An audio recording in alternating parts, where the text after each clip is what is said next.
ওদালগুৰি জিলাৰ ভাৰত ভূটান সীমান্তৰ যোৱাকালি পানেৰী চাহ বাগিচাৰ ঠাইত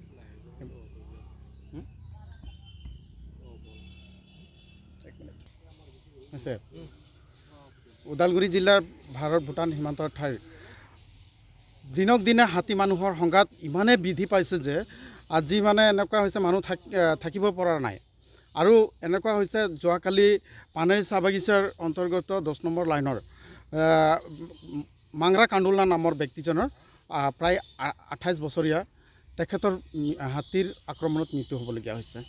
আৰু এনেকুৱা ধৰণৰ প্ৰভাৱ হৈছে যে হাতীৰ বৃদ্ধিৰ কাৰণে মানে ভুটীয়া চাং, বাঘেখোৱা, খৈৰা জংঘল, হাতীগড়, গীতিবাৰী, পানেৰী চাহ বাগিচা এনেকুৱা বিভিন্ন অঞ্চলবিলাক ইমান উপদ্ৰৱ হৈছে হাতীৰ উৎপাতত মানুহ থাকিব নোৱাৰা হৈছে।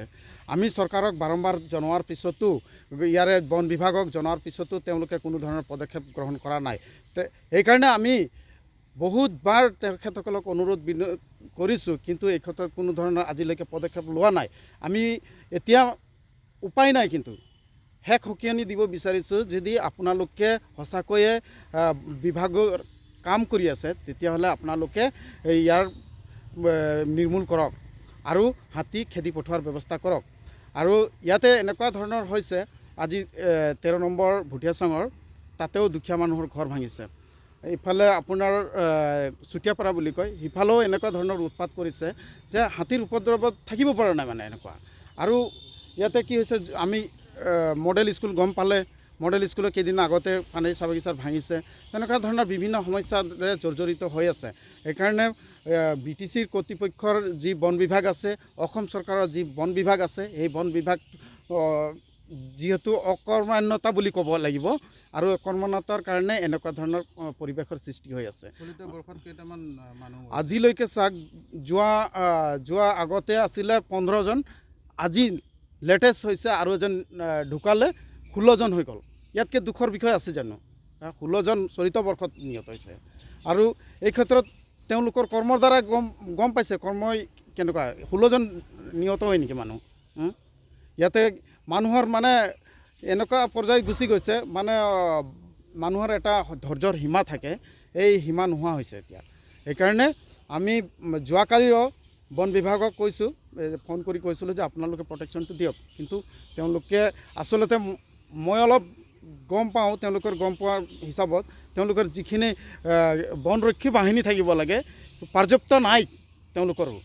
কিন্তু চৰকাৰে এই ক্ষেত্ৰত যে চৰকাৰে ভূমিকা ল'ব লাগে, সেইটো ক্ষেত্ৰত কিন্তু চৰকাৰে লোৱা নাই। এতিয়া তেওঁলোকক আচলতে যিকেইজন আছে তেওঁলোকেও মানে যিটো দেখা পাইছোঁ তেওঁলোকৰ সাহস থাকিব লাগে, সেইটো নাই মানে, সেই সাহসটো নাই তেওঁলোকৰো। যদি এনেকুৱা ধৰণৰ বন বিভাগ এটা চলাই থাকে তেতিয়াহ'লে কি হ'ব?